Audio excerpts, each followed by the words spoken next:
seen the technique many times where you color on your image and breathe and do all that. Yep. But the great thing about this is I don't have to commit to an entire image, because if you color an image, sometimes you're going to get to a point where you totally forgot where you have color, what you have, and then when you stamp it, you're like, hot mess, because I wanted blue, but I've colored over the blue. Here we can just do it one layer at a time, so we can miss this. This is my kind of And stamping. we can stamp Seriously? it, and we can open it. That's it. That's if I want to right. get rid of the color, I can get rid of the color.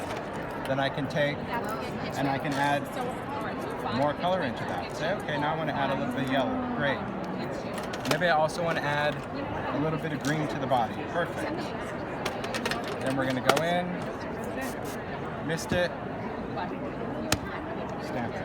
Okay, now we have another layer of our watercolor. We're going to just add some brighter color.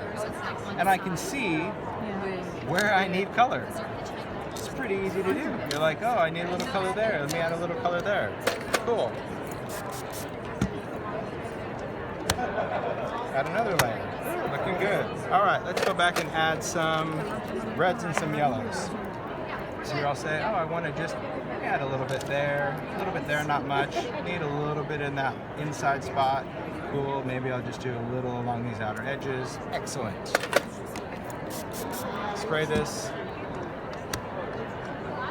and stamp it. It's just kind of cool because it takes the fear out of, because by the time I colored an image, it would never look like that. No. In my mind, I would think it looked like that, right? Until you spray it with water, and then you do it, and you're like, something went wrong. Yeah. So I think this technique is like really cool, and because there's a lot of people that are like, I don't need a tool like this. I'm not stamping wedding invitations. I'm not doing that.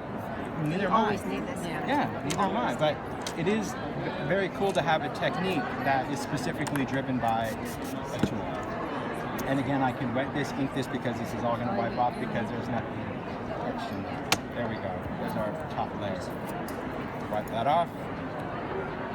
And we can take this and we can dry it. I don't like to dry on this. It's still a piece of acrylic. Okay. But I'll pass this around so you can feel it.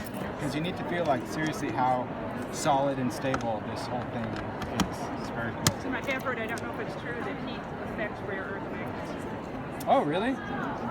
See, I wouldn't even. That's what somebody said. It probably would. I mean, I wouldn't heat it simply because it's acrylic. I mean, and I wouldn't want it to warp. But I didn't even think about the magnets. Yeah, and those little boogers are strong. Yeah, so it is. I mean, it holds mixed media, Danielle, are you in heaven? watercolor, Yes. any of that. I like the size too. It's a great size. And that looks like you spend a lot of time coloring. Well, who would want the ability to do that? I would. Definitely not me. Yeah, it's really cool because you do have that ability to just layer your color, and even if you were fussy and you're like, I want a little bit of blue, you could go back and add. Well, you can't now, but you would be able to add that little bit of blue just where you wanted it. And I think that just for that technique alone is something where you're on. Yeah. Oh, thank you. Yeah, where you're like, you know good, because I do. I love that. Can you sign it? Sure. Please? That wasn't my idea, by the way. Thank you. But I do. You can't take him home, right? There you go. Thank you. You're welcome. Sure.